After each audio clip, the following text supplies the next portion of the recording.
નમસ્કાર. ભક્તરાજ દાદા ખાચર વિજ્ઞાન અને વાણિજ્ય કોલેજ ગઢડા સ્વામિનાના ગુજરાતી વિભાગ આયોજિત ઓનલાઈન ગુજરાતીનો વર્ગ શ્રેણીમાં આપ સૌનું સ્વાગત છે. મહારાજા કૃષ્ણકુમારસિંહજી ભાવનગર યુનિવર્સિટીમાં યુજી કક્ષાએ ભણતા ગુજરાતીના વિદ્યાર્થીઓ માટે આ ઓનલાઈન વર્ગ આપણે શરૂ કર્યો છે. આપણી યુનિવર્સિટીમાં આ પ્રકારની પ્રવૃત્તિની એક દીર્ઘ પરંપરા રહી છે. ગુજરાતી ભાષા સાહિત્ય ભવન વર્ષો સુધી વિદ્યાર્થીલક્ષી સાહિત્યિક શિબિરો યોજતું હતું. કોરોનાના સમયમાં મહેન્દ્રસિંહ પરમાર સાહેબ અનેક વક્તાઓને આ ગગન મંચ પર લઈ આવ્યા છે અને આપણે સૌએ એનો લાભ લીધો છે. છેલ્લા ઘણા સમયથી કચ્છથી ડોક્ટર રમજાન હસણિયા પણ શ્રેષ્ઠ પ્રશિષ્ટ શ્રેણી અંતર્ગત આપણને અનેક વક્તાઓના સંપર્કમાં મૂકી ચૂક્યા છે. એ આખી પરંપરાને આગળ વધારતા આપણે આ એક શ્રેણી શરૂ કરવા જઈ રહ્યા છીએ. આજે આ જ વખતે કેસીજીમાં પણ એક મીટિંગ છે, એટલે આચાર્ય શ્રી આપણને સંબોધિત નહીં કરી શકે. આમ પણ આપણે 5-6 મિનિટ મોડા છીએ, તો મને લાગે છે કે આપણે સીધા જ વક્તાનો લાભ લઈએ. આજે પહેલા મણકામાં આપણે ટૂંકી વાર્તા વિશે વ્યાખ્યાન સાંભળવાના છીએ. ટૂંકી વાર્તા સંજ્ઞા, વિભાવના, સ્વરૂપ અને ટૂંકી વાર્તાનો અન્ય સ્વરૂપો સાથે શું સંબંધ છે, એટલે કે નવલકથા છે, એકાંકી છે, ખંડકાવ્ય છે, એની સાથે કેટલું સામ્ય ધરાવે છે ટૂંકી વાર્તા અને કેટલી વિષમતા છે ટૂંકી વાર્તા અને આ સ્વરૂપો વચ્ચે, એના વિશે આજે આપણી ભાષાના નવોદિત વાર્તાકાર શક્તિસિંહ પરમાર આપણી સાથે વાત કરવાના છે. ભાવનગર યુનિવર્સિટી અને નાટ્ય જગતમાં ભાગ્યે જ કોઈ શક્તિભાઈથી અજાણ હોય.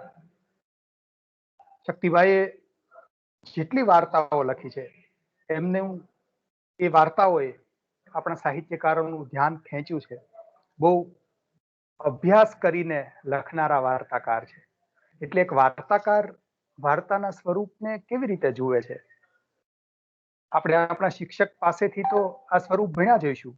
ઓનલાઈન ફેઝમાં અત્યાર સુધી શિક્ષણ ચાલતું હતું. ઘણી બધી કોલેજોના ઘણા બધા મિત્રોનો એવો આગ્રહ હતો કે એફઆઈ વાળા વિદ્યાર્થીઓને 17 તારીખે આવનારી પરીક્ષા એ પહેલી પરીક્ષા છે અને ઘણી બધી મૂંઝવણો એમને છે. તો આપણે એવું ન કરી શકીએ કે સમૂહમાં આખી યુનિવર્સિટીના બધા વિદ્યાર્થીઓ એક સાથે કોઈક માર્ગદર્શન મળી રહે, અને એમાંથી આ વિચાર સ્ફુર્યો. અમારા આચાર્ય સાહેબ પણ અવારનવાર આ પ્રકારના વેબિનાર્સ યોજવા માટે અમને પ્રોત્સાહિત કરતા હોય છે. આજે આપણી સાથે નથી, પણ એમની શુભકામનાઓ આપણી સાથે છે. બીજા મણકાથી તેઓ અચૂક આપણી સાથે જોડાશે. તો આવા અનેક જુદા જુદા નાના નાના કારણોથી પ્રેરાઈને આ સિરીઝ શરૂ થઈ છે, અને આપણા સદભાગ્ય એમાં પહેલા વક્તા તરીકે આપણી સાથે શક્તિસિંહ પરમાર વાત કરવાના છે. મને લાગે છે કે હું બહુ લાંબો પરિચય ના આપું અને સીધા શક્તિભાઈને જ આપની વચ્ચે મૂકું. શક્તિભાઈને ઘોઘામાં ઇન્ટરનેટનો પ્રશ્ન હોય છે, પણ જો શક્તિભાઈ શક્ય હોય તો વિડીયો ઓન થાય એવું કરજો, નહીં તો પછી અમે સાંભળીશું તો ખરા જ. તો શક્તિસિંહ પરમાર સાહેબને વિનંતી કરું કે તેઓ આપણી સાથે ટૂંકી વાર્તા વિશે વાત કરે. આજે એક બીજો પણ એક સંયોગ છે. ગુજરાતની અસ્મિતાને ગાનારા આપણી ભાષાના બહુ લોકપ્રિય નવલકથાકાર કનૈયાલાલ મુનશીની આજે 50મી પુણ્યતિથિ છે. 8મી ફેબ્રુઆરી 1971ના રોજ એમનું અવસાન થયું હતું. તો મને લાગે છે કે આપણી આ શ્રેણીનો પ્રારંભ એ એમને ભાવાંજલિ રૂપે આપણે કરીએ, અને શક્તિભાઈને વિનંતી કરીએ કે તેઓ પોતાનું વ્યાખ્યાન પ્રસ્તુત કરે. શક્તિસિંહ પરમાર છે.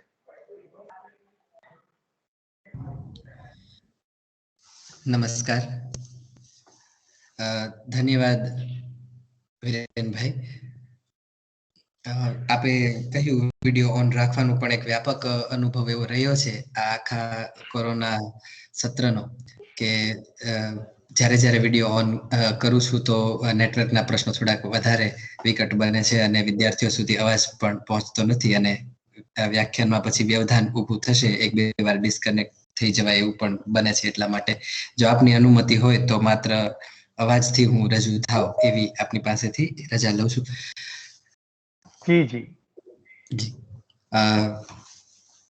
શ્રી ભક્તરાજ દાદા ખાચર વિનયન અને વાણિજ્ય કોલેજ ગઢડાના આદરણીય આચાર્ય શ્રી સંજલિયા સાહેબ અને મારી સંસ્થા સરકારી વિનયન અને વાણિજ્ય કોલેજ ઘોઘાના આચાર્ય શ્રી ટિલવા સાહેબ આજે આપણને ખ્યાલ છે એ પ્રમાણે એક મીટિંગમાં વ્યસ્ત છે, પણ એ બંને આપણા આચાર્ય શ્રી સાહેબોનું પુણ્ય સ્મરણ કરી અને આપણે આજની આ બેઠકનો પ્રારંભ કરીએ. વિરેનભાઈ પંડ્યા બહુ જ એક મહેનતુ અને વિલક્ષણ કહેવાય એવા અધ્યાપક છે કે આવા ઘણા બધા ઉપક્રમો સરસ રીતે સજાવી લેતા હોય છે અને મિત્ર ભાવે એમણે મને કહ્યું કે આમાં જોડાવાનું અને થોડુંક ઓછા સમયમાં મને વધારે લેસન થોડુંક આપી દીધું છે કે મારી પાસે 1 જ કલાક છે, ભાગ્ય હવે તો કદાચ પોણી કલાક જ છે અને મારે સંજ્ઞા, વિભાવના, સ્વરૂપ અને બીજા 3 સ્વરૂપો સાથે તુલના પણ આ ટૂંકી વાર્તાની કરવાની છે.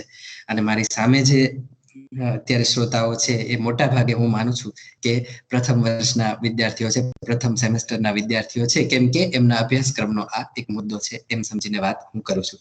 એટલે થોડીક હું પ્રાથમિક ભૂમિકાએ જઈ અને વાત કરીશ.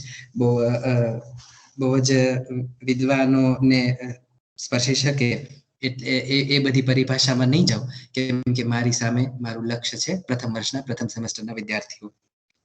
તો વિદ્યાર્થીઓ, સૌથી પહેલા તો સંજ્ઞા થી જ આપણે શરૂઆત કરીએ. વધારે મારે કોઈ વિશેષ ઉપચાર નથી કરવો અને આપણે સંજ્ઞામાં જઈએ તો સંજ્ઞા એટલે કોઈ પણ આપણે કોઈ પણ બાબતને જે નામથી ઓળખીએ છીએ તે નામ સ્વરૂપ છે એ સંજ્ઞા છે. અને અહીંયા આપણને અભિપ્રેત છે ટૂંકી વાર્તા. વિરેનભાઈ શીર્ષક ટૂંકી વાર્તા એ જ રાખી અને વાત અહીંયા મૂકી છે, વ્યાખ્યાનનું નામકરણ કર્યું છે, એ પણ બહુ સાભિપ્રાય છે. ટૂંકી વાર્તાના પર્યાય તરીકે આપણે ત્યાં નવલિકા એવો શબ્દ પ્રયોજાય છે, પરંતુ નવલિકા શબ્દ જ્યારે જ્યારે બોલીએ ત્યારે આપોઆપ એનો સંબંધ નવલ સાથે જોડાય અને નવલ એટલે નવલકથાનો અંગ્રેજીમાં જેને નોવેલ કહેવામાં આવે છે એની સાથે જોડાય. પરંતુ હવે આપણે આટલા વર્ષે સમજી શકીએ કે નવલકથા અને ટૂંકી વાર્તામાં જો સામ્યતા શોધીએ તો બહુ થોડી છે. એટલે એવું નથી કે કાપીને ટૂંકી કરેલી વાર્તા હોય, જો નવલકથાને દબાવીને નાની કરો કે કાતરીને નાની કરો તો ટૂંકી વાર્તા બની જાય, એવું બિલકુલ નથી. એટલા માટે જ આપણે બને તો નવલકથાના પ્રભાવથી ટૂંકી વાર્તાને મુક્ત રાખીએ. એટલે બને ત્યાં સુધી નવલિકા સંજ્ઞા ન પ્રયોજીએ. ભલે આપણને માહિતી હોવી જોઈએ, પરંતુ વધારે તો સારી અને સુરેખ સંજ્ઞા એના માટે ટૂંકી વાર્તા જ છે. તો હવે અહીંયા વાર્તા કેમ ખાલી ન કહ્યું અને ટૂંકી વાર્તા એવું કેમ કહેવું પડ્યું હશે નામ પાડનારા ફઈબાઈ? કેમ કે વાર્તા તો નવલકથામાં પણ છે, લઘુકથામાં પણ છે અને મહાનવલમાં પણ છે. અને આમ જુઓ તો વ્યાપક દ્રષ્ટિકોણથી જુઓ તો પદ્ય સ્વરૂપોમાં પણ તમને વાર્તાઓ તો મળશે જ, આખ્યાનમાં પણ વાર્તા મળશે, પદ્ય વાર્તામાં પણ વાર્તા મળશે. જો એમાં તો નામની સાથે જ વાર્તા શબ્દ જોડાયેલો છે. એટલે કથાનું તત્વ જેને આપણે વાર્તા કહેશું એક અર્થમાં, તો એ તો ઘણા બધા સ્વરૂપો સાથે જોડાયેલું છે. માટે આને માત્ર વાર્તા વાંચી વાર્તા લખી એવું ન કહી શકીએ, પણ ટૂંકી વાર્તા એવું એની આગળ એક જે આપણે એક લગાડવું પડ્યું છે વધારાનું એક ટૂંકી એવું એક શીર્ષકની સાથે આગળ જોડવું એ બહુ મહત્વનું છે. એને ભૂંસી નહીં શકાય, આને માત્ર વાર્તા નહીં કહી શકાય. અને ટૂંકી વાર્તા ટૂંકી શા માટે હોવી જોઈએ એ આપણે આગળ જ્યારે એની આખી વિભાવના સમજીએ ત્યારે સમજશું. તો મને લાગે છે કે સંજ્ઞા માટે આટલી ચર્ચા પૂરતી એટલા માટે છે. હજી વધારે થઈ શકે પણ આપણી પાસે સમયનો અભાવ છે અને હું સતત ઘડિયાળની સામે જોઈ અને ચાલી રહ્યો છું કે આપણે વિરેનભાઈ જેટલું લેસન સોંપ્યું છે એ બધું એના ક્રમમાં આગળ એક પછી એક લેતા જઈએ.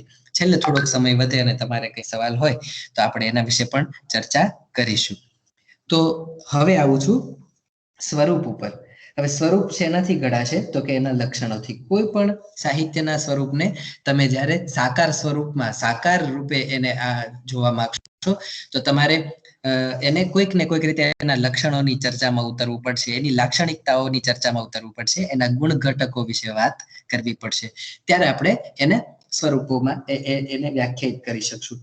તો મને લાગે છે કે મેં આજે પ્રયુક્તિ એક રચી લીધી છે, કેમ કે આપણે આજે થોડીક કોમ્પેક્ટ કહેવાય એવી ચર્ચા કરવાની છે. આપણે આજે થોડીક દબાવીને મતલબ વધારે પડતી વિસ્તારથી હું પથારો કરી અને નહીં વાત કરી શકું, એટલા માટે થઈને આપણે એક નાનકડી એવી એક યુક્તિ કરીએ કે આપણે થોડીક વ્યાખ્યાઓ જોઈએ અને એ વ્યાખ્યાઓના આધારે એનું સ્વરૂપ આપણે સમજવાનો પ્રયત્ન કરીએ. કેમ કે વ્યાખ્યા છે એ શું છે, વિભાવના છે એ તો હું વિસ્તૃત રીતે આખો મુદ્દો તમને એક્સપ્લેન કરું અને સમજાવું, બરાબર, એ આખો કોન્સેપ્ટ છે એ તમને ક્લિયર થાય એ માટેની ચર્ચા છે. પરંતુ વ્યાખ્યા શું છે તો કે વ્યાખ્યા તો વધીને 2-3 વાક્યમાં જ આખા મુદ્દાને સમજાવવાનો એમાં પ્રયાસ થયો હોય, એને વ્યાખ્યાયિત કરવાનો પ્રયાસ થયો હોય.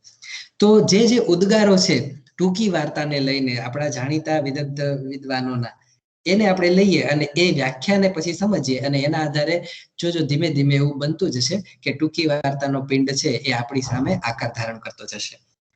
તો અર્વાચીન સાહિત્યનું અપૂર્વ પુષ્પ, આવો ઉદ્ગાર કર્યો છે કનૈયાલાલ મુનશીએ.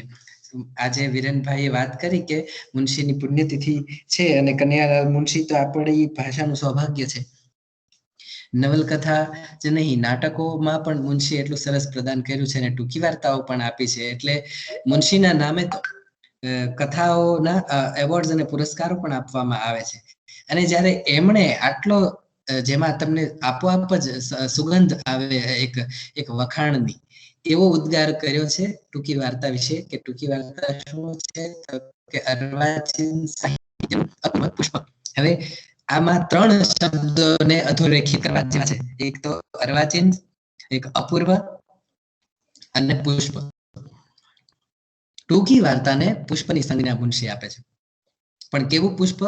અપૂર્વ, પૂર્વે ક્યારેય ન થયેલું તેવું. અને આ અપૂર્વ પુષ્પ આપણને કયા સાહિત્યમાંથી મળે છે? અર્વાચીન સાહિત્યમાંથી. મતલબ આનો સાદો અભિધાર્થ જ કરીએ, મુખ્યાર્થમાં જ જઈએ ને તો પણ કે ટૂંકી વાર્તા આપણને અર્વાચીન સાહિત્યની દેન છે, તેમાંથી મળે છે. પ્રાચીન કે મધ્યકાલીન સાહિત્યમાં આપણને ટૂંકી વાર્તા મળી નથી. અને મિત્રો થોડાક વચ્ચે વચ્ચે માહિતીના પણ હું વિધાનો કરતો જાઉં કે ટૂંકી વાર્તા એ સંપૂર્ણ રીતે આજે જેને ટૂંકી વાર્તા કહીએ છીએ એ ભારતીય સાહિત્ય સ્વરૂપ નથી, પરંતુ ઘણા બધા સ્વરૂપોની જેમ એ પણ પશ્ચિમથી જ આપણે એનાથી પ્રભાવિત થઈ અને અહીં સાકાર કરેલું સ્વરૂપ છે. તો અપૂર્વ એટલા માટે કહ્યું છે કે આ પૂર્વે ટૂંકી વાર્તાને અથવા તો કથાને, વાર્તાને આ રીતે રજૂ કરવામાં ન આવતી હતી. અને પુષ્પની જે કોમળતા, પુષ્પની જે ભંગુરતા છે, ક્ષણભંગુરતા, પુષ્પનું આયુષ્ય બહુ લાંબુ હોતું નથી. અને જો લાંબુ હોત તો આપણે મને એનું એટલું બધું મૂલ્ય પણ હોત નહીં. તો એટલા માટે થઈને જે માત્ર એક ઝબકારો આપી અને પોતાની સુગંધ પાથરી અને વિલીન થઈ જાય છે, એ છે ટૂંકી વાર્તા.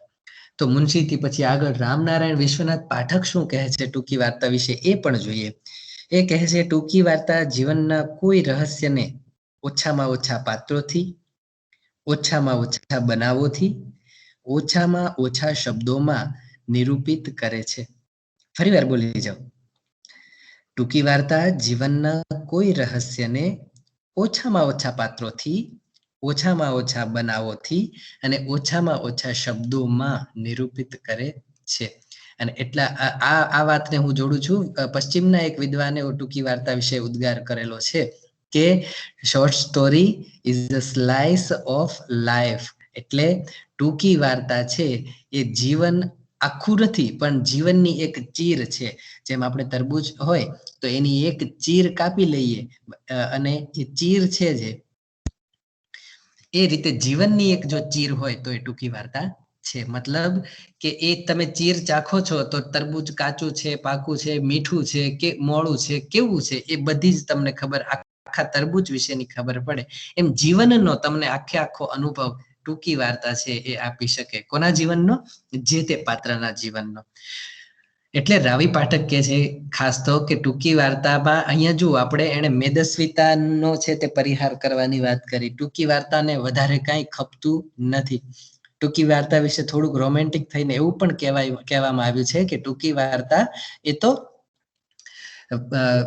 એક સ્વપ્ન સુંદરી જેવી છે, ડ્રીમ ગર્લ જેવી છે, કે જે બધા પ્રકારની સપ્રમાણતા ધરાવે છે. એ બહુ લાંબી નથી, ટૂંકી નથી, એ બહુ સ્થૂળ નથી, એ બહુ કૃશકાય નથી, એ બહુ શ્યામ નથી, એ બહુ ગૌર નથી.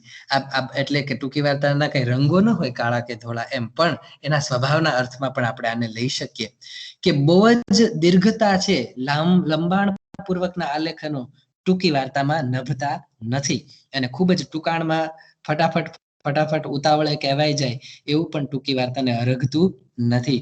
ટૂંકી વાર્તાને શબ્દાળુતાનો મેદ પણ ખપતો નથી. એટલા બધા શબ્દો, અલંકૃત શબ્દો, શણગારેલી ભાષાથી ટૂંકી વાર્તા વધારે સારી બનશે એ પણ એક ભ્રમ છે. તો ટૂંકી વાર્તાને કહ્યું ને કે બધા પ્રકારની સપ્રમાણતા, બહુ જાડું નહીં, બહુ પાતળું નહીં, બહુ ઊંચું નહીં, બહુ નીચું નહીં, આ બધા જ એટલે બધી રીતે બરાબર હોય એ બધી રીતેની સપ્રમાણતા, બધા જ તત્વો એમાં યોગ્ય પ્રમાણમાં હોવા જોઈએ. બધું જ હોવું જોઈએ, સરખા પ્રમાણમાં હોવું જોઈએ, તો કોઈ કલાકૃતિ બનતી નથી. બરાબર. આ સમજાવવા માટે એક નાનકડું ઉદાહરણ આપું કે રોટલી છે એ આપણે બને છે ઘઉંના લોટમાંથી, બરાબર, પણ ખાલી એકલો નકરો લોટ છે એ ત્યાં આપણને એની જરૂર નથી. એ સિવાય પણ પાણીની જરૂર છે, તેલની જરૂર છે, અગ્નિની જરૂર છે, જો મીઠું નાખો તો એની પણ જરૂર છે. બરાબર. આટલી સામગ્રીથી એ રોટલી બનશે. પણ હવે હું એમ કહું કે બધી સામગ્રી આપણે શરૂઆતમાં એવું કીધું કે બધું સપ્રમાણમાં છે. તો એક ખોબો લોટ લેશું, એક ખોબો મીઠું લેશું, એક ખોબો પાણી લેશું, એક ખોબો તેલ લેશું, તો આ બધું જ ભેગું કરશું તો રોટલી બનશે નહીં બને. કેમ? એટલા માટે નહીં બને કે સપ્રમાણ એટલે બધાયનું એક સરખું પ્રમાણ એવો અર્થ કરવાનો નથી, પરંતુ યોગ્ય પ્રમાણ, જેટલા પ્રમાણમાં મીઠાની જરૂર છે એટલું જ, જેટલા પ્રમાણમાં તેલની જરૂર છે એટલું જ, જેટલા પ્રમાણમાં પાણીની જરૂર છે, જેટલા પ્રમાણમાં લોટની, આ બધાનું યોગ્ય પ્રમાણ હોય ત્યારે કલાકૃતિ બનતી હોય છે. આ એક બહુ મેં સાદા ઉદાહરણથી આ વાતને સમજાવવાનો પ્રયત્ન કર્યો કે બધું જ વધારાનું કંઈ પણ અહીંયા ચાલશે નહીં. અને એટલે જ રાવી પાઠકે કહ્યું ને કે ઓછામાં ઓછા પાત્રો. પછી જો હવે મને ખબર નથી કે તમે કઈ ટૂંકી વાર્તાઓમાંથી વિદ્યાર્થી મિત્રો પસાર થયા છે, પણ હું એમ માની લઉં કે ટૂંકી વાર્તાનું આપણું જે FYમાં પેપર આવે છે એ 10 વાર્તાઓમાંથી તો તમે પસાર થયા હશો એમ સમજી અને હું એ વાર્તાઓને લક્ષ્યમાં રાખી અને તમારી સાથે વાત કરું. એ વાર્તાઓને લક્ષ્યમાં રાખી અને હું તમને એના ઉદાહરણ આપું. તો ઉછરતા છોરું સુંદરમની વાર્તા તમારા અભ્યાસક્રમમાં છે, અથવા તો મારો બાલુભાઈ નામે વાર્તા તમારા અભ્યાસક્રમમાં છે, મેઘાણીની સરળ અને શંપા વાર્તા છે. તો હવે જુઓ કે આ બધા જ પાત્રો છે એમાં એના મા બાપ તો હશે જ, એના આડોશ પાડોશમાં પણ બધા રહેતા હશે, એના જીવનમાં બીજી કેટલી બધી ઘટનાઓ બની હશે, પણ વાર્તાકાર એ બધાની વાત કરતા નથી. વાર્તાકાર એનું લક્ષ્ય ક્યારેય ચૂકતા નથી. એ માત્ર જો વાત કરે છે તો એ એની જ વાત કરે છે. પેલો જે ઠાકોર છોકરો છે એ એની જ વાત કરે છે. પછી એનો ભાઈ હતો કે નહીં, એની બેન હતી કે નહીં, એના પપ્પા, એના મમ્મી, એનો પરિવાર, એની જ્ઞાતિ, એમાં ક્યાંય પડતા નથી. મતલબ ઓછામાં ઓછા પાત્રોને જ અહીંયા સ્થાન મળે છે. ઓછામાં ઓછા બનાવો, મૂળ મુદ્દાથી વધારે પડતા બનાવો એમના જીવનમાં બનતા જ હશે, પણ તેનું અહીંયા આલેખન અભિપ્રેત નથી. એટલા માટે થઈ અને એની જરૂર ન હોવાથી એનું આલેખન થતું નથી. અને આ બધું પણ કેવી રીતે કહેવામાં આવે છે? ઓછામાં ઓછા શબ્દોમાં. વધારાનું એક પણ વાક્ય જરૂર નથી. મુકુંદરાય વાર્તાને યાદ કરું છું, આપણા અભ્યાસક્રમમાં છે. તો કે એમાં કેટલા પાત્રો છે? તો કે મુકુંદ, ગંગા અને એના પિતા રઘનાથ ભટ્ટ. બસ આટલા જ આ પાત્રો કેન્દ્રમાં છે. પેલા બે ચોકસી ને ઝવેરી ને એના મિત્રો છે એ તો આવે છે ને જાય છે, બરાબર. પણ એમાં તમે માનશો કે વધારાનું એક પણ વાક્ય, જો આદર્શ હોય ટૂંકી વાર્તા, સારી હોય ટૂંકી વાર્તા, તો એમાં વધારાના વાક્યો, વધારાના શબ્દોની કોઈ જરૂર નથી. જો હોય તો એ વાર્તાનો આકાર બગાડે છે. બરાબર. તો રાવી પાઠકના આ વિધાનને સમજીને આગળ વધીએ. વિજયરાય વૈદ્યએ શું કહ્યું છે? કહે છે ટૂંકી વાર્તા માત્ર ટૂંકી હોય એટલું જ નહીં, વાચકને ટૂંકી લાગવી જોઈએ. ટૂંકી વાર્તામાં એક લક્ષિતા અપેક્ષિત છે. બહુ સરસ વાત છે. મને આ વિધાન બહુ જ ગમે છે કે ટૂંકી વાર્તા ખાલી ટૂંકી હોય એટલે 2 પાનાની એમ નહીં. કોઈ કે હેન્ડ રેઝ કર્યો છે.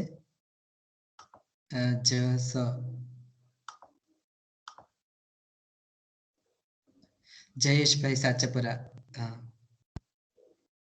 વચ્ચે કઈ સવાલ લેવાના છે વિરેનભાઈ? એ રીતે તો એમ વાત કરું. વિરેનભાઈ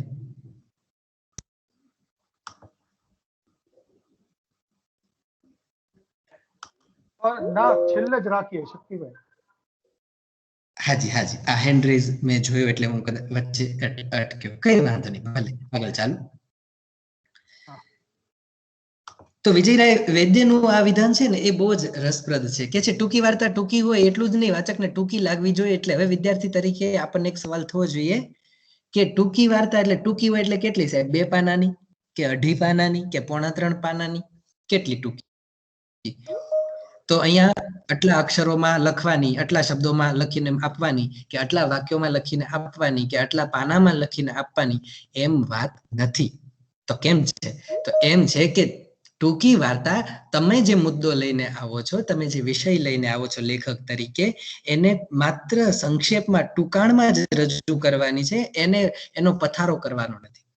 અને એટલા માટે જ કીધું કે વાર્તા વાચકને ટૂંકી લાગવી જોઈએ. એક કહેવત છે ને કે રંગના તો ચટકા હોય, કઈ કુંડા ના હોય.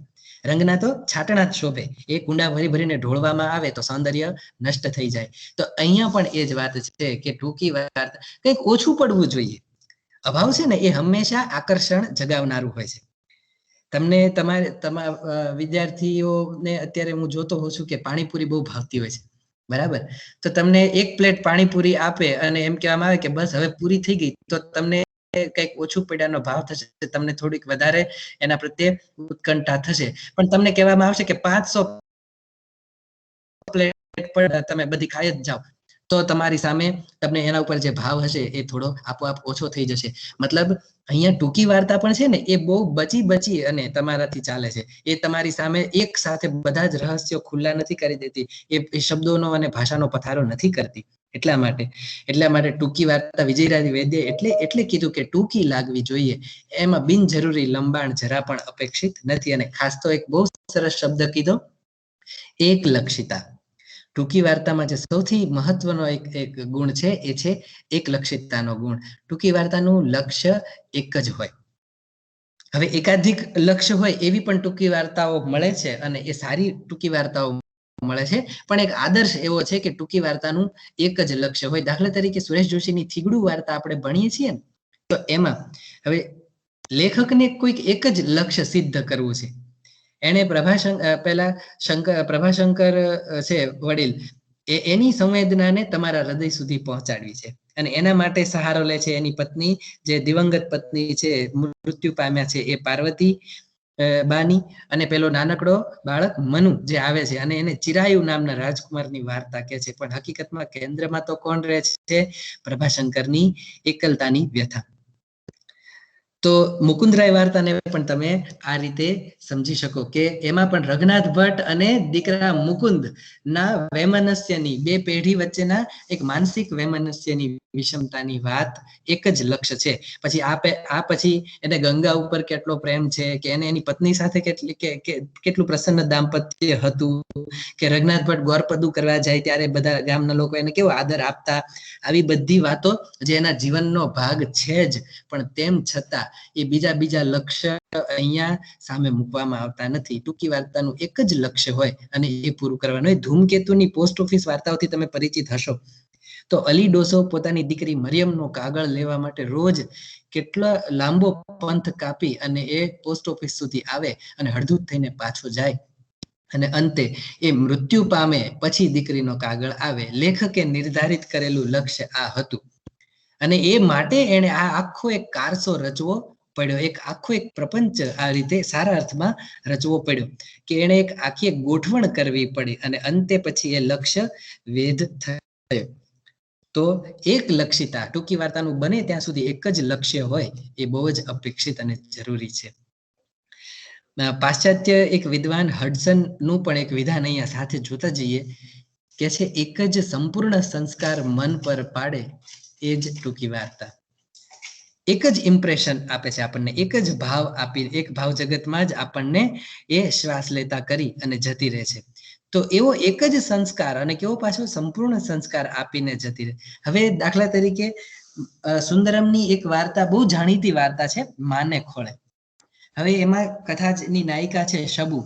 એક જ કોઈ પણ ટૂંકી વાર્તાને છે ને તમે બે થી 3 વાક્યોમાં પણ કહી શકો, મતલબ એની કથાને કહી શકો કે શબુ એક સાસરેથી પાછી આવીને પિયરમાં રહેતી કન્યા હતી, જેને એના પિતાના મૃત્યુ પછી સસરો અને પતિ ફરી પાછા તેડી જાય છે અને એના પ્રત્યે પહેલેથી જ મનમાં દુર્ભાવ હોવાના કારણે મહીસાગર નદીને પાર કરી અને મહીસાગર નદીના પટમાં જ એની હત્યા કરીને એને મારી નાખે છે. બસ આટલી આ 2 વાક્યમાં જ આપણને આ આખી માને ખોળે વાર્તાનો તમને સાર કહી દીધો. પણ હકીકતમાં લેખકને ખાલી આવી એક દુર્ઘટના બની છે એવું કહેવાનું અભિપ્રેત હોતું નથી કે અમારા વિસ્તારમાં એકવાર આવું બની ગયું, એવું કહેવા લેખક ક્યારે આવતા નથી. એ તમને એક કલાત્મક આનંદ આપી શકે એ માટે થઈ અને આ આખી ઘટનાને સજાવી અને તમારી સામે મૂકે છે. અને એક સંસ્કાર, હવે જુઓ કે શબુની વ્યથાની વાત છે તો પછી એની સાથે બીજા કોઈ મુદ્દાઓને કોઈ સામાજિક મુદ્દાઓને લઈને આવતી નથી. જેમ કે મુકુંદરાય વાર્તાનો પ્રશ્ન છે કે પિતા અને પુત્ર વચ્ચેનું આ એક જનરેશન ગેપનું, એક પેઢીના અંતરની એક વિષમતાની વાત. તો હવે આ જ વિષય પછી માને ખોળેમાં સાથે સાથે નહીં લવાય કે શબુનો ભાઈ હતો એને એના બાપા સાથે બનતું ન હતું. અહીંયા માત્ર શબુની વાત થઈ રહી છે તો એ જ થઈ રહી છે. છેલ્લું છાણુંની વાત કરો તો આ એક પારિવારિક સંઘર્ષની વાત છે કે પિતરાઈઓના સંઘર્ષની જે મહાભારત કાળથી ચાલ્યો આવે એનું એક બહુ જ નાનકડું એવું સ્વરૂપ એમાં મૂકવામાં આવ્યું. અને છેક મૃત્યુ સુધી પણ આ સંઘર્ષોની આંટી એવી પડેલી હોય કે એ ઉકલે નહીં, કે મરતી વખતે પણ પેલી જીવી છે એ હા ખસ કહી અને તિરસ્કારના ભાવથી મરતા પણ પોતાનો તિરસ્કાર છોડી શકતી ન હોય. તો આ એક જ સંસ્કાર તમને આપીને ટૂંકી વાર્તા જાય છે. પછી બીજા વિષયોને ત્યાં એનું કઈ ઉત્ખનન કરવાની કોઈ જરૂર હોતી નથી. ઉમાશંકર જોશી શું કહે છે કે છે ટૂંકી વાર્તા એટલે અનુભૂતિ કણ, એ અનુભૂતિમાં ચમત્કૃતિ હોવી જોઈએ. એક અપેક્ષા એવી હતી એક સમયે કે ટૂંકી વાર્તામાં એક અનુભૂતિ કણ હોવો જોઈએ, એક રહસ્યનો સ્ફોટ હોવો જોઈએ, તમારે એક એવું રહસ્યનું ઉદ્ઘાટન અંતમાં થવું જોઈએ અને જે ભાવકને ચોંકાવી દે, થોડી વાર માટે અભિભૂત કરી દે, થોડી વાર માટે કાં તો આઘાતમાં મૂકી દે, થોડી વાર માટે સ્તબ્ધ કરી દે, એવું હોવું જોઈએ. આ એક અપેક્ષા એક સમયની હતી. હવેની ટૂંકી વાર્તાઓ આનાથી ઘણી આગળ વધી ગઈ છે. હવે અનુભૂતિ કણની અપેક્ષા તો છે પણ એ અંતમાં જ હોય એવું નથી, એ વચ્ચે પણ હોઈ શકે અને આગળ વાર્તા ચાલે અને તો પણ વાર્તા એક સુરેખ આકૃતિ વાળી હોય એવું પણ બને છે. પણ એમાં એક અનુભૂતિ કણ હોવો જોઈએ. એક અને આ વાતને શરીફા વીજળીવાળા નામના આપણા અત્યારના બહુ જ જાણીતા વિવેચિકા એ કહે છે કે ઉમાશંકર જોશીના શબ્દોને થોડા એ ફેરવે છે અને કહે છે કે ઉમાશંકર કહી ગયા કે અનુભૂતિ કણ હોવો જોઈએ, પણ હું કહું છું, એટલે કે શરીફાબેન કહે છે કે હું કહું છું કે અનુભૂતિ ક્ષણ હોવી જોઈએ. એક ક્ષણ એવી આવે ટૂંકી વાર્તામાં કે જે થોડી વાર માટે ભાવકના ચિત્ત પ્રદેશમાં એક પ્રકાશનો ઝબકારો કરી દે છે. આ જ વાતને ધૂમકેતુ કહેતા, એ તણખો તરીકે ઓળખાતા અને માટે જ એમના વાર્તા સંગ્રહનું નામ તણખા મંડળ છે કે વાર્તામાં કોઈક એક તણખો, એક સ્પાર્ક હોવો જોઈએ. સેઝવી નામના પણ એક પાશ્ચાત્ય વિદ્વાન છે, કહે છે ટૂંકી વાર્તામાં આરંભ અને અંત જ વિશેષ નોંધપાત્ર છે, બાકી તો આરંભ અને અંત વચ્ચે લેખકે ગોઠવણ કરી અને જે રસ્તો બનાવ્યો છે એ છે. ધૂમકેતુની જે વાત કરી, એક જ દ્રષ્ટિ બિંદુ રજૂ કરી સોંસરવી નીકળી જાય, જાજી લપ છપ વગર સૂતેલી લાગણીને જગાડી એક નવી જ કાલ્પનિક સૃષ્ટિ ઘડી કાઢે તે ટૂંકી વાર્તા. જાજી લપ છપ વગર, બરાબર, વધારાની કોઈ આડી અવળી વાત કર્યા વગર સૂતેલી લાગણીને જગાડી જાય. એરિસ્ટોટલે પણ આજ કહ્યું ને કે એ આપણી સુષુપ્ત જે લાગણીઓ છે એનો ઉદ્રેક કરે છે કલાકૃતિ.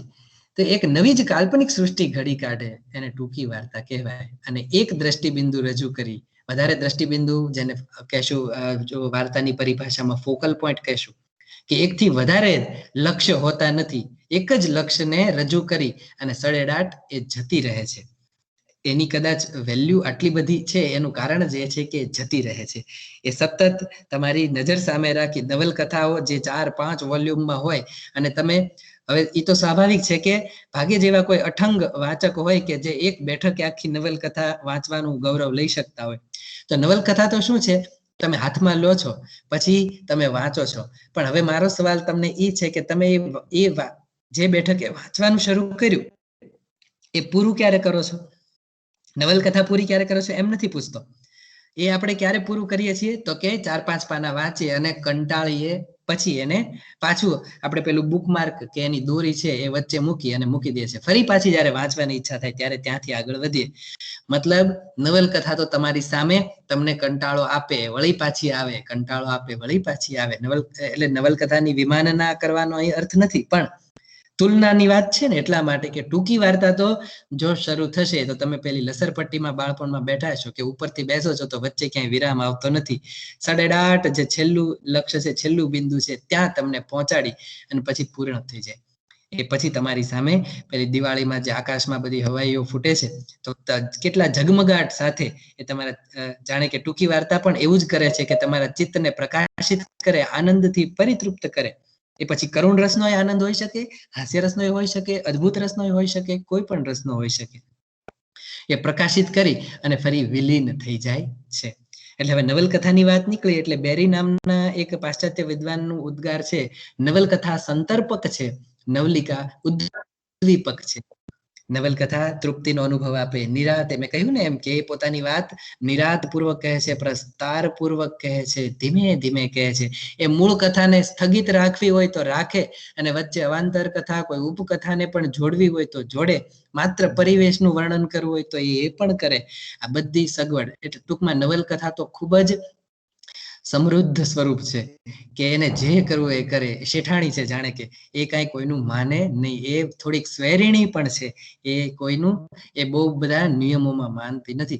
પરંતુ એની સામે વાત કરું તો ટૂંકી વાર્તા છે એ બરાબર મધ્યમ વર્ગની, જાણે કે ગૃહિણી હોય એમ એની સામે તો આખા દિવસનું ટાઈમ ટેબલ જેમ નક્કી જ હોય કે પહેલા આ કામ, પછી આ કામ, પછી આ કામ, આ કરી અને એમ કરી અને એ પોતાના આખા દિવસનું જે રીતે એક શેડ્યુલ એને નક્કી કરેલો હોય એમાં સડેડાટ પસાર થઈ જતી હોય અને તેમ છતાં દરેક કાર્યને સરસ રીતે નિભાવતી હોય તો ટૂંકી વાર્તાની ભૂમિકા થોડીક આવી છે. એને પ્રમાદ પસંદ નથી, ટૂંકી વાર્તાને એને આળસ પસંદ નથી, એને વિસ્તાર પસંદ નથી. એ બહુ જ ચોખવટ વાળી છે. સુંદરમનો એક ઉદ્ગાર જોઈ લઈએ. ટૂંકી વાર્તાનું વસ્તુ અણુ જેટલું નાનું હોવા છતાં તેના ગર્ભમાં વિશાળ સૃષ્ટિ સમાયેલી હોય છે.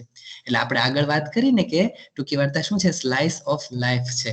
લાઈફની, જીવનની એક ચીરી છે, જીવનની એક ચીર છે અને એના ઉપરથી આપણે સમગ્ર જીવનનો ખ્યાલ મેળવી શકીએ. એના જેવું છે કે ટૂંકી વાર્તાનું વસ્તુ બહુ નાનું હોય પણ તેમ છતાં એના ગર્ભમાં વિશાળ સૃષ્ટિ, જીવનનો એક આખો અનુભવ તમને કહીને જતી રહે છે. એટલે માત્ર તમને ચોંકાવનારા વિધાનો હોય તો ટૂંકી વાર્તા હોય એવું નથી. હવે તો માઇક્રો ફિક્શન અને માઇક્રો લેવલના જે સાહિત્ય છે કે માત્ર અમુક અક્ષરોમાં જ તમને કંઈક કહીને જતા રહે. હવે તો આપણે એ સમયના પ્રતિનિધિઓ છીએ. એક બહુ જાણીતો ઉદ્ગાર આ માટે કરવામાં આવે છે કે જો એક 2 જ વાક્યની વાર્તા કે રામલાલ મરી ગયો. આપણને એમ થાય કે ઓકે, આ વારંવાર સાંભળી શકાય, આમાં કઈ નથી, કોઈક ને કોઈક ક્યારેક તો મરતું જ હોય. પણ પછીનું વાક્ય છે કે શું એ જીવતો હતો? તો ત્યાં આપણને થોડું, પણ આને ટૂંકી વાર્તા નહીં કહી શકાય. બરાબર? ટૂંકી વાર્તા મેં અગાઉ જેટલા ગુણ લક્ષણોનું તમારી સામે વિવરણ હું કરી ગયો છું એ હશે. તો મને લાગે છે કે સ્વરૂપને આપણે આ રીતે થોડુંક આકારિત કરી શક્યા છીએ. અને હવે પછી આપણે આગળ વધીએ. અન્ય સ્વરૂપોની તુલના 12 અને 40 થવામાં છે તો હવે આપણે અન્ય સ્વરૂપો સાથેની તુલનામાં જઈએ. વિભાવના કહેતા કે ટૂંકી વાર્તા નવલકથાનું નાનું સ્વરૂપ બિલકુલ નથી. બરાબર? અને હવે એ ગદ્ય, આ કથા સ્વરૂપો છે આપણા, એને સાથે લઈ અને ચાલીએ અને ટૂંકી વાર્તાને અલગ ઓળખી બતાવીએ. કે સૌથી નાના સ્વરૂપ તરીકે અત્યારે જો આપણે ઓળખશું તો લઘુ કથા. બરાબર. એકાદ પરિચ્છેદમાં હોય, વધીને એક દોઢ પરિચ્છેદમાં પેરેગ્રાફમાં એ લખાતી હોય અને એ પણ અંતે કંઈક ચોટ લઈને આવતું એવું સ્વરૂપ છે. એ પછી ટૂંકી વાર્તા છે. ટૂંકી વાર્તા વિશે આપણે અત્યારે વાત કરી અને એ પછી થોડીક હું એ પછીના ક્રમે છે એને સ્કીપ કરું છું અને આગળ વધું છું. નવલકથા, એ બે વચ્ચેના બે સ્ટેપને હું સ્કીપ કરીને આગળ વધું છું નવલકથામાં. નવલકથા વિશે આપ જાણો છો, હમણાં જે થોડી વાત કરી એ પ્રમાણે, કે નવલકથા મૂળ તો એક જીવનને આલેખતી કથા છે. થોડા પાત્રોને ના જીવનને આલેખતી કથા છે. નવલકથા છે એ એક આખી પ્રદેશ વિશેષના જીવનોને આલેખતી કથા છે અને એ બહુ વિસ્તારથી કહેવાય છે.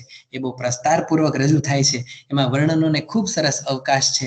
એમાં પરિવેશના આલેખનને પણ ખૂબ સારો અવકાશ છે. તો હવે મેં વચ્ચે જે બે સ્ટેપ છોડ્યા છે એના ઉપર પાછા આવતા પહેલા નવલકથાથી પણ આગળ મહાનવલ છે. નવલકથા જ્યારે વિશાળકાય રૂપ ધારણ કરે અને વધારે સારી રીતે દાર્શનિકતા પૂર્વક જો એને વાત કહેવી હોય અને બહુ ખૂબ જ વિસ્તારથી વાત કહેવી હોય, એકથી વધારે ભાગમાં જઈ અને પુસ્તકો વહેંચવા પડે એવી રીતે વાત કરવી હોય તો એ મહાનવલ બને છે. અલબત્ત એના બીજા ગુણ ઘટકો ઘણા છે. માત્ર સાઈઝ એટલે કે એનું કદ જ નથી, પણ એની વાત કરવા બેસીશ તો કદાચ ટૂંકી વાર્તાની વાત રહી જશે. એટલે આપણી પાસે ઓછો સમય છે, 15 મિનિટ જેટલો. એટલે મહાનવલ કે એના પ્રમુખ ગુણોમાં નથી જતા આપણે, પણ હું પાછો આવું. વચ્ચે જે બે સ્ટેપ મેં સ્કીપ કર્યા છે, બે પગથિયા હું ચૂકી અને આગળ ચડ્યો હતો. તો એક વચ્ચે લઘુ નવલનું પણ સ્વરૂપ છે, ટૂંકી વાર્તા અને નવલકથાની વચ્ચે. એક લઘુ નવલ, નવલકથા તો ખરી પણ નાની, બરાબર, ખૂબ જ વિસ્તૃત રીતે લખાયેલી નહીં એવી એક નવલકથા જેને લઘુ નવલ કહેવાય. તો એને ટૂંકી વાર્તા ગણતા નથી. નાની નવલકથા એટલે પણ ટૂંકી વાર્તા નહીં, આટલું કહીને જ અટકું. અને હવે લઘુ નવલ અને ટૂંકી વાર્તા વચ્ચે કોઈ છે કે કેમ? તો કે હા, એક કામચલાઉ એક સંજ્ઞા વિકસાવવામાં આવી છે, લાંબી ટૂંકી વાર્તા. મતલબ ટૂંકી વાર્તા તો હોય, એનામાં ટૂંકી વાર્તાના આપણે અગાઉ જે ચર્ચા કરી ગયા ને એ બધા જ લક્ષણો પણ હોય. એક લક્ષિતા છે, ઓછામાં ઓછા શબ્દો, ઓછામાં ઓછા પાત્રો, ઓછામાં ઓછી ઘટનાઓ, એની ભાષા પણ લક્ષ્યને વેધનારી હોય, એના સંવાદો પણ એ જ રીતે હોય.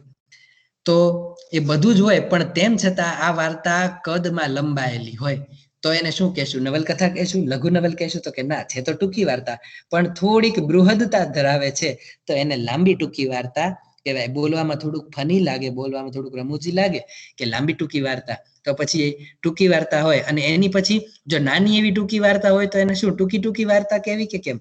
એવો પણ એક કૌતુકભર્યો સવાલ વિદ્યાર્થીઓને થઈ શકે. પણ ના, ટૂંકી વાર્તા જ છે. અને લાંબી ટૂંકી વાર્તા છે એને માત્ર આપણે ટૂંકી વાર્તા જ કહી શકીએ. એને એવી લાંબી કે, કેમ કે લાંબી કહેશું એટલે કેટલી લાંબી, અને એ લાંબુ કહેવામાં એનું કદ કે એનો વિષય ગણવો છે, એવી બધી પણ ચર્ચાઓ આગળ જતા ધીરે ધીરે ખુલ્લી શકે. એટલે પાનાઓની સંખ્યા ઉપર આધાર નથી, પરંતુ વિષય કેવડો પસંદ કરવામાં આવ્યો અને એને ન્યાય કઈ રીતે મળ્યો એ બહુ મહત્વનું અહીંયા છે. તો આ બધા સ્વરૂપો, ગદ્ય સ્વરૂપો છે, એને સાથે આ રીતે રાખ્યા કે નવલકથા અને ટૂંકી વાર્તા બંને ઘણી રીતે અલગ પડે. નવલકથાનું લક્ષ્ય એક હોતું નથી. નવલકથામાં તો જુદા જુદા પાત્રોની માનસિકતાઓને સાથે રાખી અને એક આખા જીવનની કથા તમને કહેવામાં આવે. એમાં તો પેઢીઓની પેઢીઓ પણ પસાર થઈ જાય તો પણ ચાલે. એમાં એક પ્રદેશમાંથી બીજા પ્રદેશમાં સ્થળાંતરો થઈ જાય તો પણ ચાલે. એમાં યુદ્ધોની કથા હોય, એમાં પુરાણોની પણ કથા હોય, એમાં સમાજની, આખા સમાજની કથા હોય, એમાં સમાજના પ્રતિનિધિઓ પોતાના વર્ગની પણ વાતો લઈને આવતા હોય. ટૂંકમાં એનો આ એક બહુ મોટા સ્ક્રીન ઉપર આખી વાત થતી હોય છે. પણ ટૂંકી વાર્તામાં આ બધું સંભવી શકતું નથી. અગાઉ કહ્યું કે ટૂંકી વાર્તા છે એ બહુ નાજુક દેહ યષ્ટિ ધરાવે છે. એને આટલો બધો ભાર એનાથી સહન થશે નહીં. એનો જે કમનીય આકાર છે એ બગડી જશે. ટૂંકી વાર્તાને બધું થોડું થોડું જોઈએ છે, એ થાળ ભરીને આવતી નથી. એની પાસે એક જ મુદ્દો છે, એની પાસે એક જ પાત્રોની એકલતાની વાત છે. ટૂંકી વાર્તા મૂળ તો શું વાત લઈને આવે છે? એનું જે કેન્દ્રસ્થ પાત્ર હોય એના મનની એકલતાની વાત લઈને આવતું હોય. ટૂંકી વાર્તામાં એ હોય છે મૂળ તો એ એની સાથે આજુબાજુના એક બે એકદમ ગાઢ રીતે જોડાયેલા પાત્રો પણ આવે, પણ એથી વિશેષ એની પછીના ચોથા, પાંચમા અને છઠ્ઠા દરજ્જાના પાત્રોને ટૂંકી વાર્તામાં બહુ મહત્વનું સ્થાન આપી શકાતું નથી. એટલે એ રીતે નવલકથા કરતા એ અલગ પડે છે. નવલકથા સિવાય બીજા સ્વરૂપોમાં એક ખંડકાવ્ય પણ જોઈ રહ્યો છું અને એકાંકી પણ જોઈ રહ્યો છું. તો એકાંકી અને ખંડકાવ્ય બંનેની સાથે જ એટલા માટે વાત કરી શકું કે આમ જુઓ ને તો ટૂંકી વાર્તા, એકાંકી અને ખંડકાવ્ય એ ત્રણેય એક જ છે, માત્ર તેમના આકાર જુદા જુદા છે. ખંડકાવ્ય પદ્યની ભૂમિમાં ઉગેલો છોડ છે, ટૂંકી વાર્તા ગદ્યની ભૂમિમાં ઉગેલો છોડ છે. તો હવે એકાંકીને આપણે શું કહેશું? ગદ્યમાં છે અને પદ્યમાં છે, બંનેમાં છે. એટલે એને અપદ્ય ગદ્ય કહેશું કે ગદ્ય પદ્ય બંને કહેશું, શું કહેશું? તો નાટક એવું સ્વરૂપ છે કે જે ગદ્ય પણ હોઈ શકે અને પદ્ય પણ હોઈ શકે. ઉમાશંકરના પદ્ય નાટકો પણ છે, પદ્યમાં લખાયેલા એકાંકીઓ પણ છે. મંથરા છે એમનું એકાંકી સ્વરૂપને ખૂબ મળતું આવતું એવું એક નાટક છે, બરાબર. તો ચંપુ એવી એક સંજ્ઞા હિન્દી સાહિત્યમાં પ્રયોજાય છે કે જે ગદ્ય અને પદ્ય બંનેનો સમાવેશ કરે છે પોતાનામાં અને આકાર ધારણ કરે છે. તો એકાંકી એવા પ્રદેશનું સ્વરૂપ છે. બાકી મેં તમને કહ્યું ને કે ઓછામાં ઓછી ભાષા, ઓછામાં ઓછા શબ્દો, ઓછામાં ઓછી ઘટનાઓ, ઓછામાં ઓછા પાત્રો, આ ત્રણેયમાં હોય. આ એની સામ્યતા છે. ખંડકાવ્યમાં પણ એવું જ હોય. ઓછામાં ઓછા પાત્રો, ઓછામાં ઓછી ભાષાથી ઓછામાં ઓછા બનાવો એમાં આલેખવામાં આવે. એ પણ જીવનની એક સ્લાઇસ જ છે. આખે આખું બ્રેડ નથી, પણ એક કાપેલી એક પટ્ટી માત્ર છે. અને એકાંકીમાં પણ એવું જ છે. એકાંકી પણ અંતે કોઈક ચોટદાર અંતની સાથે જ સમાપ્ત થાય છે. એ કોઈ ફીકો કે નીરસ અંત લઈ અને જો આવતું હોય તો એકાંકી નથી. એના સ્વભાવની વિરુદ્ધની આ વાત છે. તો ટૂંકી વાર્તાનો અંત પણ ચોટદાયક હોવો જોઈએ, એવી પણ અગાઉ આપણે વાત કરી ચૂક્યા છીએ. તો એ રીતે ખંડકાવ્ય પદ્યમાં છે, છાંદસ રચના છે, જુદા જુદા એનો મૂળ બદલાય, એનો ભાવ બદલાય તો એની સાથે છંદ પણ બદલવામાં આવે, વૃત્તિ બદલાય એટલે એનું વૃત્ત બદલવામાં આવે. એ બહુ જાણીતી ઉક્તિ છે. તો એ પદ્યમાં છે એટલે એ બધી વાતો એમાં આવશે.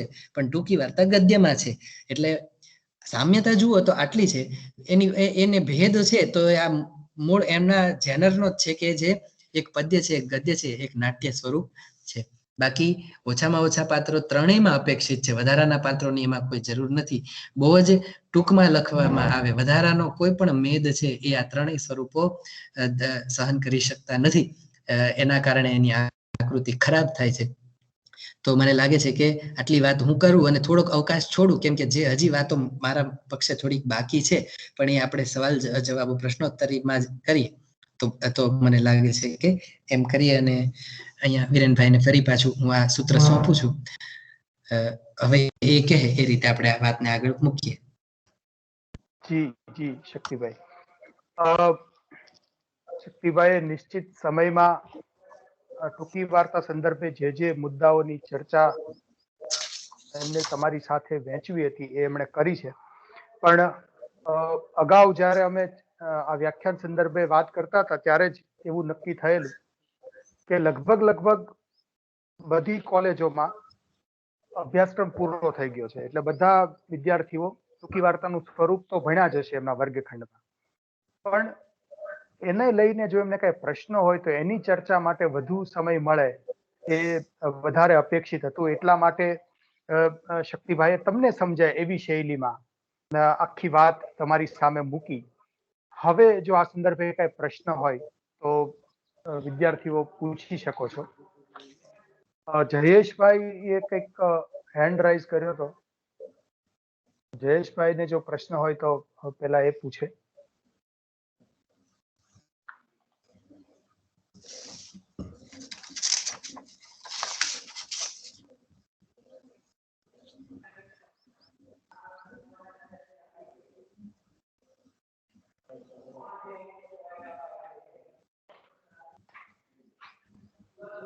ઓકે, જયેશભાઈ કદાચ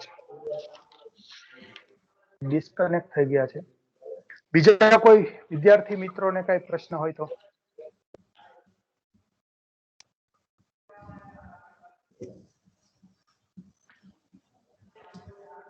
વિદ્યાર્થીઓની સાથે સાથે જુદી જુદી યુનિવર્સિટીઓના ઘણા અધ્યાપક મિત્રો પણ આપણી સાથે જોડાયેલા છે. શક્તિભાઈ, મિનેશ કુમાર ડામોર, મિનેશભાઈ આપણી સાથે જોડાયા છે. નમસ્કાર સર. કૌશિક પંડ્યા આપણી Hello. સાથે જોડાયા છે. જી જી જી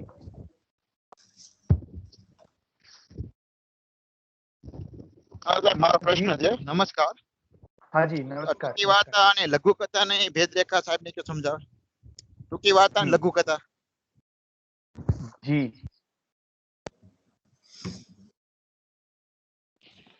જી મહેશભાઈ, ટૂંકી વાર્તા અને લઘુ કથાનો ભેદ આમ તો મેં મારી વાતમાં અગાઉ કહ્યું ને કે લઘુ કથા મોટા ભાગે 1 થી 2 પરિચ્છેદમાં 1 થી 2 પેરેગ્રાફમાં જ કહી દેવામાં આવે અને એમાં માત્ર એકાદ નાનકડી ઘટનાનો જ ઉલ્લેખ એમાં કરવામાં આવે. લઘુ કથામાં એમાં વધારે દિવસો પસાર થયા, વર્ષો પસાર થયા, સમય પસાર થયો એમ નહીં. એક જ ઘટના, એક જ બનાવ અને એથી વિશેષ કોઈ બીજી વાત નહીં. ક્યાંય ઊંડાણમાં જવાનું નહીં, ક્યાંય એ પાત્રોની માનસિકતામાં જવાનું નહીં, માનસિકતાના આધારે થયેલા વર્તાવોમાં જવાનું નહીં. માત્ર એક ચમત્કૃતિ વાળો કોઈ બનાવ આપી અને લઘુ કથા જતી રહે છે. પણ એની સામે ટૂંકી વાર્તા થોડોક અવકાશ લે છે કે એ તમારી સામે એને જે કેવું છે એ થોડુંક વક્રોક્તિપૂર્વક રજૂ કરે, થોડીકી રંગોળી પૂરે શબ્દોની. એ શબ્દો દ્વારા, એ પ્રતીકો દ્વારા, એ કલ્પનો, આ બધી જુદી જુદી જે આપણી બધી ડિવાઇસ છે, પ્રયુક્તિઓ છે, એના વિનિયોગથી એ વાર્તા કલાત્મક રીતે, જે મૂળ તો ઘટના કે બનાવ કોઈ પણ હોય, પણ એને કલાત્મક રીતે તમારી સામે મૂકવાનો પ્રયાસ કરે. એટલે એ થોડોક વધારે અવકાશ લે છે. એટલે એ થોડા પાત્રોના પરિવેશમાં પણ જશે, એ પાત્રોની માનસિકતામાં પણ જશે, એ પાત્રોના વર્તનમાં પણ જશે અને એના આધારે, જેમ કે નવલકથા પાસે મેં કહ્યું ને કે વર્ણનની એમની પાસે એ સંભાવના છે કે વર્ણન કરશે કે કનૈયાલાલ મુનશી એવું કહેતા હોય કે ગંગ સર્વજ્ઞ તેજસ્વી હતા, તેનું કપાળ જગારા મારતું હતું, તેની જટા આવી હતી, તે હંમેશા આમ હતા. કે શિવરાશિનું ઉલ્લેખ કરશે કે આવો સાધુ હતો, કે આ પાત્ર આવું, આ પાત્ર, આ બધા વર્ણનો ટૂંકી વાર્તામાં અને એકાંકીમાં અને ખંડકાવ્યમાં આટલો બધો અવકાશ નથી. એટલે તમને કોઈ પણ પાત્રનો પરિચય 2 રીતે મળી શકે. એક તો લેખક પોતે કરાવે, નિરાતે બેસી જ જાય તમારી સામે અને એ કરાવી દે કે આ વિરેનભાઈ છે અને એને દાઢી છે અને એ બહુ રૂપાળા છે અને ગુજરાતીના બહુ સારા છે વિદ્વાન અને ગઝલ લખે છે, ગીતો લખે છે. આવું લેખક પોતે કે બરાબર. એક તરીકો થયો આ. અને બીજો તરીકો થયો એ કે લેખક પોતે ન કે પણ તમને તેનો પરિચય પાત્રમાંથી મળે, કે તમને સીધા વિરેનભાઈની સામે જ મૂકવામાં આવે. વિરેનભાઈ એક ગઝલ બોલે ત્યારે તમને ખ્યાલ આવે કે ઓહો વિરેનભાઈ ગઝલકાર છે. વિરેનભાઈ એક ગીત રજૂ કરે ત્યારે તમને ખબર પડે. વિરેનભાઈ સદેહે તમારી સામે આવે એટલે તમને એની દેહાકૃતિનો પણ ખબર પડે. આમ તમને અનુભવમાં મૂકે. બરાબર. તો ટૂંકી વાર્તામાં આવા બધા અવકાશો છે કે એ તમને એની સાથે જ, પાત્રોની સાથે જ મૂકે અને એના વર્તાવ, એના વલણો, એની સાથે જોડાયેલી ઘટનાઓથી તમને એનો પરિચય મળે. લઘુ કથા પાસે આટલો બધો સમય પણ નથી, લઘુ કથા પાસે આટલો બધો, એનું ફલક આટલું બધું બૃહદ નથી.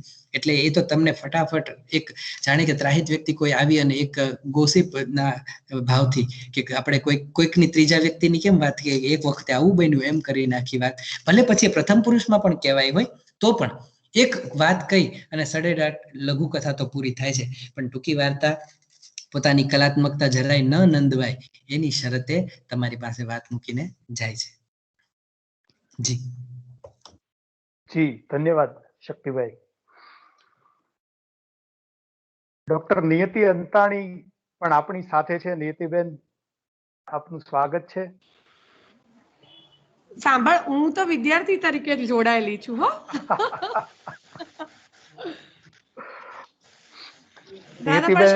સરસ રહ્યું અને વિદ્યાર્થીઓને ખરેખર ઉપયોગી થઈ રહી ટૂંકી વાર્તાની જે આખી છણાવટ કરી. અને આ સારો પ્રશ્ન હતો, લઘુ કથા અને ટૂંકી વાર્તા વચ્ચેનો જે આખો ભેદ છે એમાં ઘણા, હજુ એમાં કદાચ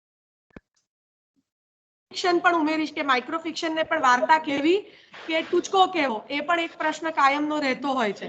તો એમાં પણ તમારો કદાચ અભિપ્રાય હોય તો જણાવજો. જી બેન, ધન્યવાદ. આપની સામે બોલવામાં તો મને થોડો સંકોચ થાય આપ જેવા વિદ્વાનોની સામે. પણ આપણે માઇક્રો ફિક્શનની જે વાત કરી એ પણ બહુ જ રસપ્રદ છે. મેં કહ્યું ને કે હવે આપણે એ સમયમાં જઈ રહ્યા છીએ કે આપણને બધું નેનો ટેકનોલોજીના આકર્ષણથી બધી જ વસ્તુઓ નાની નાની જોઈએ છે, જેમ બને ઓછા વજન વાળી અને માનસિક ઓછું કષ્ટ આપે એવી. આપણી પાસે હવે આપણે એટલે કે ભાવક આજના ભાવક પાસે એટલો સમય નથી કે સરસ્વતી ચંદ્ર જે છે એના 4 વોલ્યુમ છે એ વાંચી અને સંતોષની લાગણી અનુભવે. એને તો બને એટલી ટૂંકમાં એ આનંદ જોઈએ છે જે આખું સરસ્વતી ચંદ્ર 4 ભાગમાં વાંચવાથી મળ્યો હતો.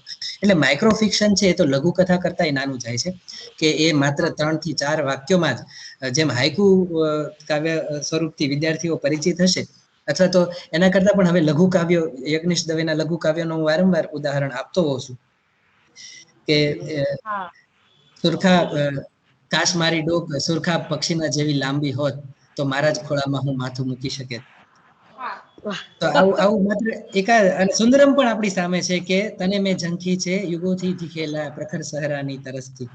તો આ બધા તો એંધાણ ગાંધીયુગથી જ શરૂ થયા હતા કે પણ એમની ભાવના એ કદાચ નહીં હોય, પણ અત્યારે આપણી તો દુર્ભાવના છે ભાવક તરીકે કે આપણને બધું જ બહુ ઓછા કદમાં અને પૂરેપૂરા આનંદ સાથે મળે.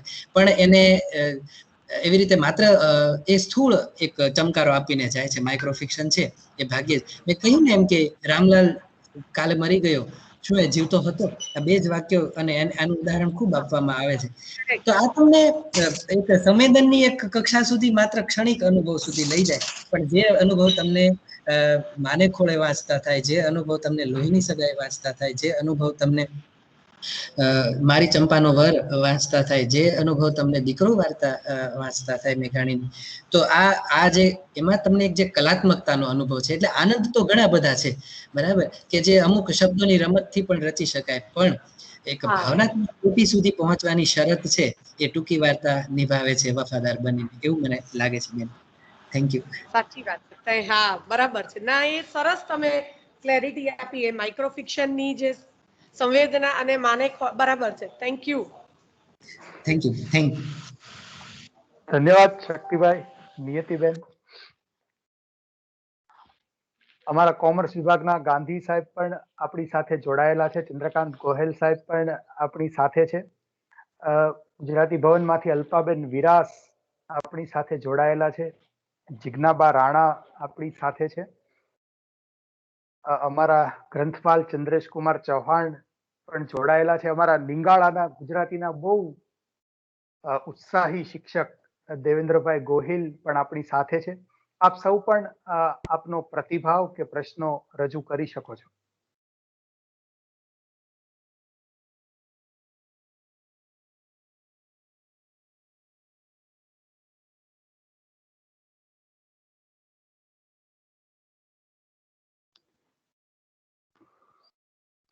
શક્તિભાઈ, આપણે એવું વિચારતા હતા શરૂઆતમાં કે માત્ર પ્રશ્નોત્તરી જ થાય, પણ આપણે થોડાક આશંક હતા કે વિદ્યાર્થીઓ હજી FY ના વિદ્યાર્થીઓ છે અને પ્રશ્નો પૂછતા ખચકાટ અનુભવશે, એટલે આપણે શરૂઆતમાં વ્યાખ્યાનનો ઉપક્રમ રાખ્યો.